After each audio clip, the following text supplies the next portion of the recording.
Hi guys, welcome back to the channel. It's a rainy day here in Singapore. It's December, it's very near to Christmas, and we have the Polestar 4 on review with us today, which is of course Polestar's all-new premium electric performance SUV.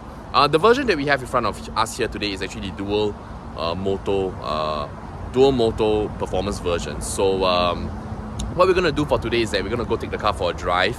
We're going to check out its exterior and interior and then tell you a little bit more about some of the changes that Polestar have made from the Polestar 2 to the Polestar 4 as well.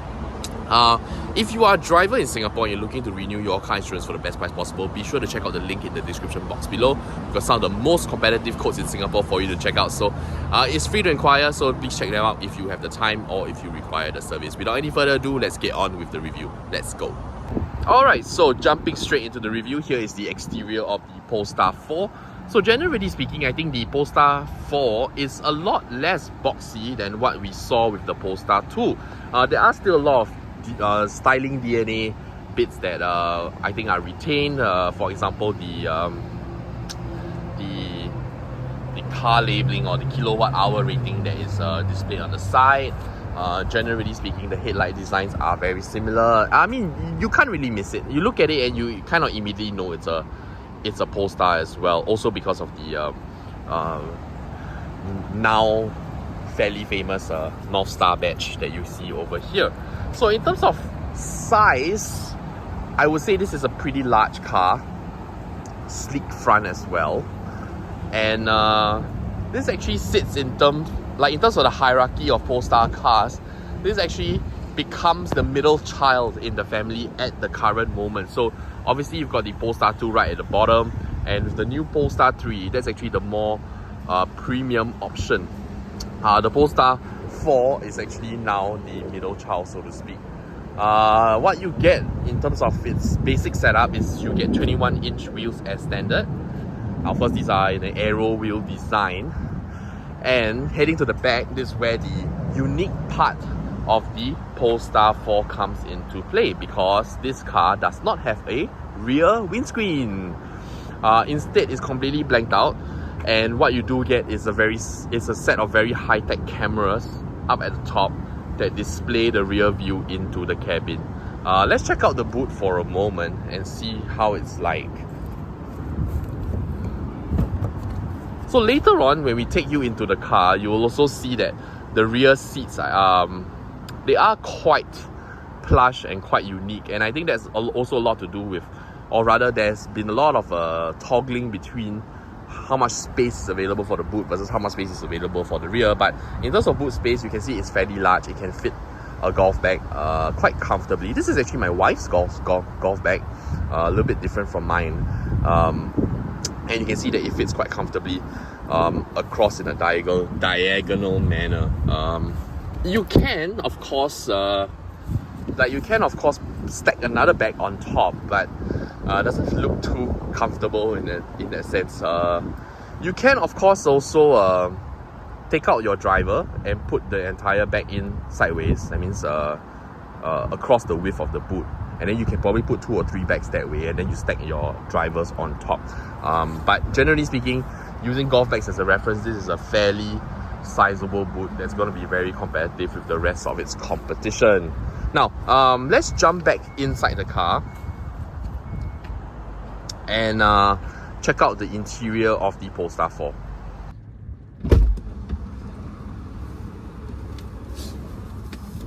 Alright guys, so welcome back to the welcome to the cabin of the Polestar 4. Why is my seat going up so high? I don't know. Ooh, this is interesting. I'm not sure why my seat has gone up so high. But in any case, let's talk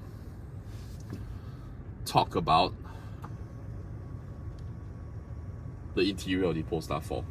Okay, so generally speaking, what you see in terms of the styling DNA, I think if you have followed the channel and you have seen what the Polestar 2 is like, you'll see that the Polestar 4 isn't quite different. But generally speaking, I feel like the Polestar 4 has kind of grown the brand, so to speak, or rather Polestar has grown with its consumers since the launch of its Polestar 2, and I think the Polestar 4 is a very good representation of that. And if you compare this to other brands which have an entire lineup of cars, maybe 20 cars or something like that, safe to say the brand image or the public perception of the brand is sort of averaged out across all the different models that they have. For a newer brand like Polestar, essentially the brand image, or what people think of the brand, is averaged out across the Polestar 2 and now the Polestar 4 and very soon to be the Polestar 3. So essentially 3 cars to carry the weight of the entire brand. With the Polestar 2, I think that was kind of like the first foray into the Singapore market as well. And I think there have been a lot of lessons learned from there. So in terms of the entire dressing of the car and so build quality, I think this feels a lot more premium. So although there are some sustainable material bits around the car, seats are still in Napa leather, and this particular variant comes with Napa leather seats, and with it comes ventilated seats and heated seats. So that's a huge bonus for anybody who in Singapore weather wants to enjoy ventilated seats. There are also little bits and pieces that make the car a little bit more premium. For example, there are speakers in the headrest, so as you play your music a little bit louder, you do feel like the sound is surrounding you a little bit more. Aside from that, one of the key changes that I feel is extremely positive within the entire Polestar lineup is the fact that now, although the operating system still runs off Google, the option of using Apple CarPlay has now been very seamlessly built in. So I'm very happy about that, because personally I'm not a fan of logging in separately into my Spotify device, because I listen to it on the golf course and I listen to it in the car. And so logging the devices into, or logging my account into 2 separate devices would mean that I would need like increased number of passcodes, or like an expanded account or family account. Having it this way makes it a lot more convenient for people who just want to plug and play. That means they just want to get in the car and go. I don't really play around much with the other aspects of the infotainment unit generally in my own car as well. But Apple CarPlay is kind of the go-to in terms of what I need to have on my drive, so music and navigation. So I'm very pleased that Apple CarPlay has been included into the Polestar 4, and I'm pretty sure into the Polestar 3 as well. In fact, I think probably the newer versions, I'm not sure whether the newer versions of the Polestar 2 will have this option, but I definitely hope they do. Now, having Apple CarPlay in the car, or having it included in the infotainment unit, isn't in and on itself a big deal. But I think what it shows is the receptiveness of Polestar to include something that they didn't originally include. Probably got a lot of feedback that people wanted it, and they actually made it a point to include it into the next iterations of the car. And I think it is with this sort of mentality that you can feel like the entire brand is growing with you, growing with your needs, growing with relevancy. And I don't know about you, but for me that is quite a huge deal when purchasing a car, because it just makes me feel like the brand that I'm purchasing gives a shit about what we have to say and what we want as consumers. But aside from that, styling wise, there are some changes as well. So there is an absence of the signature Polestar drive selector that you saw with the Polestar 2 in the middle, the one that has the North Star inside. There is also no North Star on the roof now. I don't know why. There used to be like a North Star emblem on the panoramic roof, but there isn't in this car. But generally speaking, the entire car feels a lot more grown up, as you can see. You've got infotainment unit here, which still employs a lot of the graphics that you used to see in the Polestar 2. So the way you select your stuff, in terms of the black and orange styling, that is still very prevalent in the car. But now you adjust your stuff a little bit more like you adjust a Tesla, for example. So you select your side view mirrors, and then you adjust it from here. You select your steering wheel height from here as well. Steering wheel height, yeah, I think so. Yeah, steering wheel is also adjusted from here. Glove box is also opened electronically from the infotainment unit here, and then of course you've got all your different settings here in terms of driving modes, which I'll talk a little bit more about later. Interior, exterior settings as well. Yeah. In terms of digital driver's display, This particular one is a little bit more modern than the one you find in the Polestar 2. There is no longer a standard sort of a driver's console with the hood and everything. This one is just a standalone display. But this one isn't actually mounted onto the steering column. So if you move your steering wheel high enough or low enough, you will get obscured. You have to kind of fit the screen within this particular space of the steering wheel.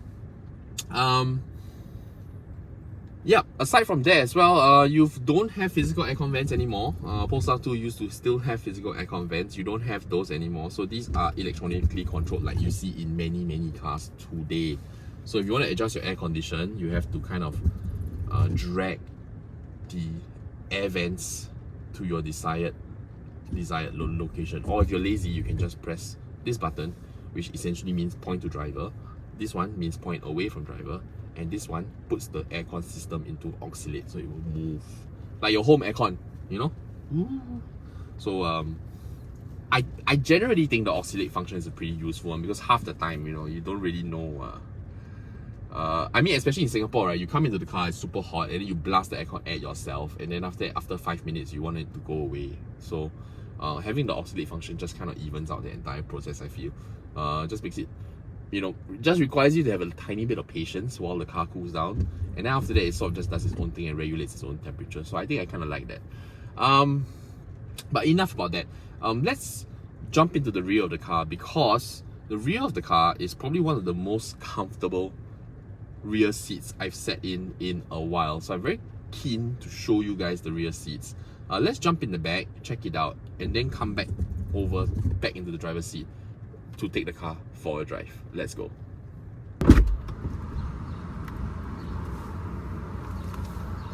Alright, so this is the rear seat of the Polestar 4, and to be very honest, this is superb in terms of legroom. So this driver's seat is actually in its comfort access mode, so it's already pushed back to allow me to get out of the car. In reality, in my actual driving position, this would be another 2 to 3 inches forward, which means that I would have a lot of leg room. Even now, in the comfort access setting, I already have this amount of leg room and this amount of headroom, and I am 175 meters tall. Generally speaking, it's also a very luxurious space to be in. The entire cabin feels very broad, very wide, very open, and with this panoramic roof, this full-size panoramic roof, it also does give the car a sense of openness and largeness as well. So definitely no claustrophobic feelings inside this car, despite a dark roof lining. Now, creature comforts. So in terms of air conditioning in the Polestar 4, you'll be glad to know that you actually have 4 aircon vents located at the rear. So not just in the center console, but also 2 on the B pillar. And this, of course, is a bit of a signature thing, right, with Volvo Polestar cars having that B pillar air conditioner. And I think these are super useful, because half the time the vents on the center console are just blowing air at your knees, which I don't really like. Much bigger fan of the aircon vents on the B pillar over here. There is a touchscreen control which you can activate from the front end. It's not activated right now, but essentially your passengers in the rear can actually control their own aircon settings in the rear, which is of course very good and very convenient. I don't know what is it about this car in the rear, but it just feels really plush and really comfortable. Yeah, in terms of seating position as well, it's just one of the most comfortable cars I've sat in the rear for a while. Speaking about comfort in the rear, so if you pull down this middle tab,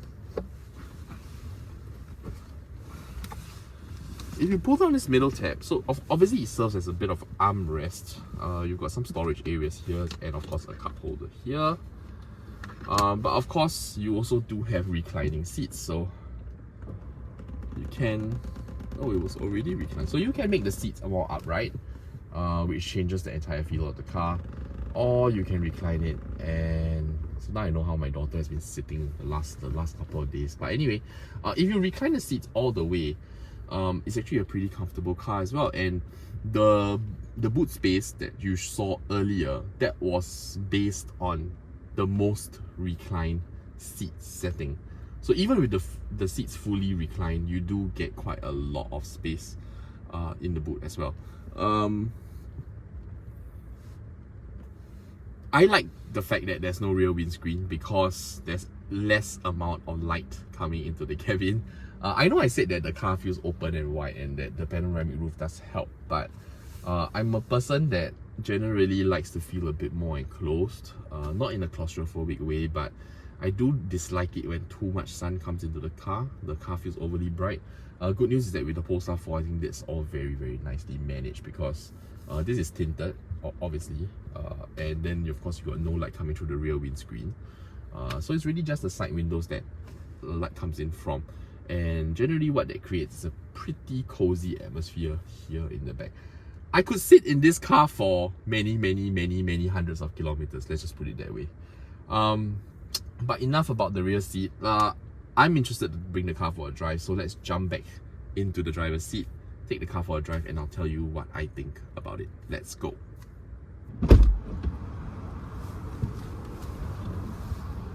Alright guys, so welcome back to the cabin or the driver's seat of the Polestar 4, and we're about to go take the car for a drive. Now before we do that, as usual, we go through some of the basic specifications of the car. So this particular car obviously is the all-wheel drive dual motor version, so the more powerful version of the car. 100 kilowatt hour battery pack, which is the same as the single motor rear-wheel drive one, but this obviously has a lot more power. So in terms of range, Polestar says that this car will do up to almost 600 kilometers on a single charge. In reality, most of the time with EVs, we find that the range is a little bit less than what is claimed, so you'll be likely expecting to get about 500-ish kilometers on a single charge in this car. So definitely in terms of range, that's a huge plus point against its competitors. I would say 500 plus kilometers is probably one of the longest ranges you will find on any EV that you can get your hands on today. So definitely, if you're looking to buy this car and use it for road trips up to Malaysia, there is a very strong possibility that you don't really have to worry about charging the car in Malaysia itself. You know, you could probably make it to Malacca and back without having to charge the car. Of course, you probably have to drive a little bit carefully, but I think that might be a real possibility. If only we had the chance to really test that out. 100 kilowatt hour battery pack. So in terms of a car this size, I wouldn't say that the battery pack is very large. I think it's quite appropriate. However, it also does mean that if you do let the car run down to 20% or a very low amount of charge, there is a strong chance that you will have to wait a bit longer for your car to charge up. So based on your standard chargers that you can find in Singapore. But what I've kind of realized as well is that with charging in Singapore, you don't really want the charging to be too quick in a sense, because then you can't really do anything at the shopping mall that you are charging your car at. You like what I found when I've been using test cars and having to charge them at shopping malls while I run my errands is that you do want a little bit more allowance in terms of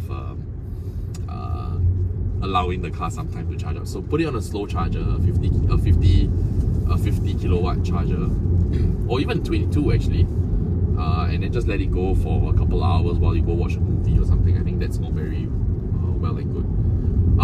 Okay, power. So I think power is something that everyone's a little bit interested in. So 0 to 100 in this car is 3.8 seconds, and this is possible because the car pushes out about 536 brake horsepower, 686 Newton meters of torque. So on paper, a very powerful car, and that puts it in a very select group of EVs that have been able to achieve this 3.8 second timing that I've just mentioned. So obviously you got the BYD Seal, the performance variant, you've got the Zeekr X, you probably can do that in a Porsche Taycan as well, and now of course you have the Polestar 4. So extremely powerful car. More power than you will ever need on a day-to-day basis. which is also all well and good because if you are not a fan of having so much power, you don't feel the need to have so much power, because obviously there is an implication on road tax and maintenance as well. So to begin with, the car is a little bit more expensive to buy, and then in terms of road tax, you also will have to pay a little bit more. So it's good that you actually have a single motor variant of this car that is a little bit less powerful. So if you want to enjoy the branding, the aesthetics, the build quality of the Polestar brand, but you don't necessarily require such a powerful car, then definitely take a look at the single motor variant of the car, which is, you know, obviously a lot more affordable to run on a day-to-day basis as well. Now I'm up on the highways, and you know, earlier on in the review I spoke about how the Polestar 4 has sort of helped to grow the Polestar brand, and how the brand feels a lot more grown up now with this particular offering. And I'm sure with the Polestar 3, the car is going to, the brand is going to feel even more grown up. But one of the reasons I say that as well is because when you're up on the roads, the Polestar 4 does feel like a completely different car from the Polestar 2, in a sense where it feels a lot more composed, it feels a lot more measured, and in that sense, it feels a lot more premium.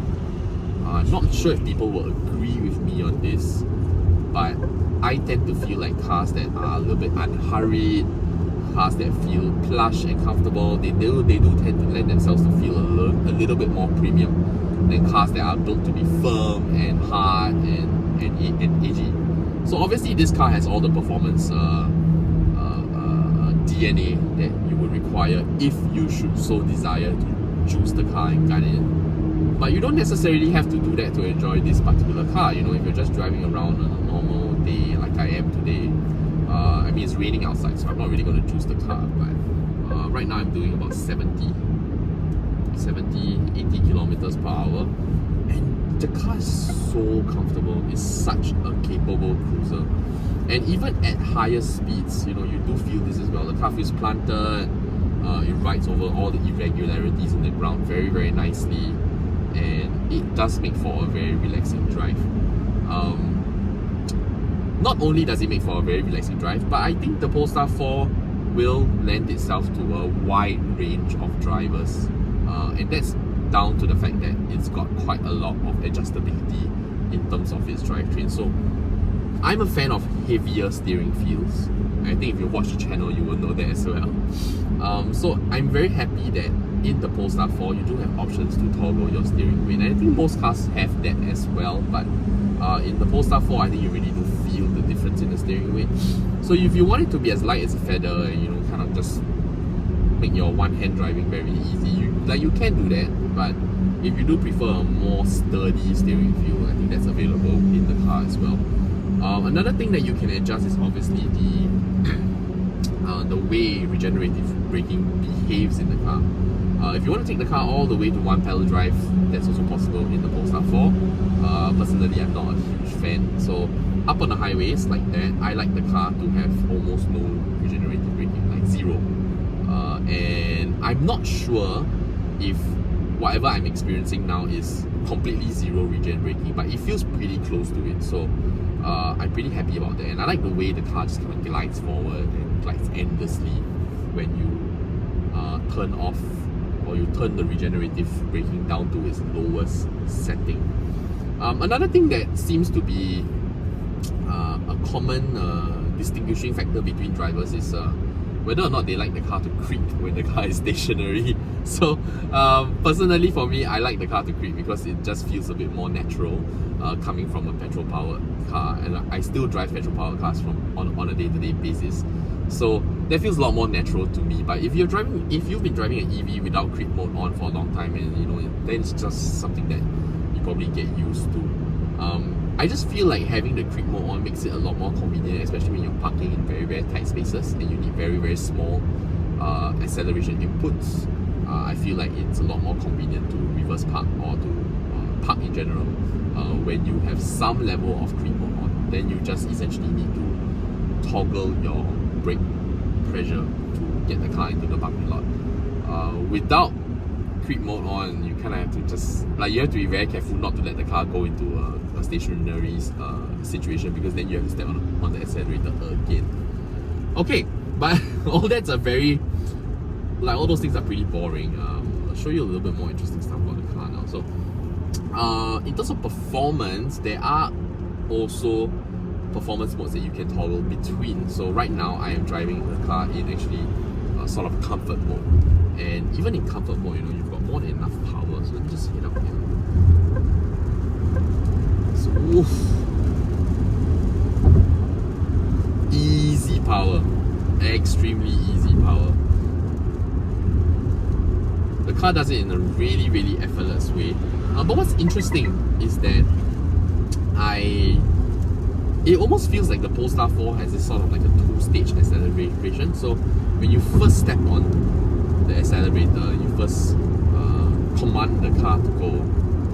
Acceleration actually feels kind of gradual, and then when it senses that you want to sustain the amount of acceleration, it actually activates like almost like another mode, and then the car goes even quicker from there. Which is of course strange, because it almost feels like the car has two gears, which it doesn't. I must quantify, it doesn't have two gears.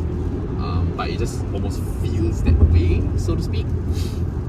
Very interesting driving dynamics. I'm not sure I enjoy it, but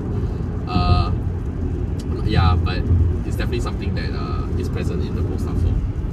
Now, if you're looking to purchase the Polestar 4, you're looking for an electric SUV, luxury electric SUV to purchase around the price point of the Polestar 4. Interestingly, you don't actually have too many options. So, leaving petrol-powered cars or hybrid cars out of the equation, if you just look at electric-powered vehicles, essentially the only other electric SUV of a similar size will actually be the BMW iX3, which we know is not a ground-up EV, so to speak. And then the other option, which isn't really an SUV, is of course the new ID Buzz, which is of course the people carrier. So you can consider that to be an MPV. So truthfully, not that many options in the market around this price point. What is tricky, I feel, for the Polestar 4, what's an interesting dynamic that I feel we will witness, is whether or not the dual electric motor variant is going to be seen as better value than electric SUVs sitting in the 400,000 range, and whether or not the single motor variant is going to be deemed worth the money as opposed to EV SUVs in the $200,000 range, because we all know that there are plenty of cars sitting in that, plenty of electric SUVs sitting in that 200,000 window that probably also function pretty well as a family SUV, but come at a slightly cheaper price point. So interesting spot for Polestar to occupy, but I think the buying decisions of the consumers will largely come down to this, because those who are considering the single motor variant for whatever reason, whether it's road tax reasons or just outright purchasing power, I think they will definitely be looking at your electric SUVs that you can find in the $200,000 range as well. For example, like your Xpeng G6, your Q4, stuff like that. Those will definitely be cars that people will be looking at. You got your Volkswagen ID5, you've got your Xpeng G6, you've got your iX1s.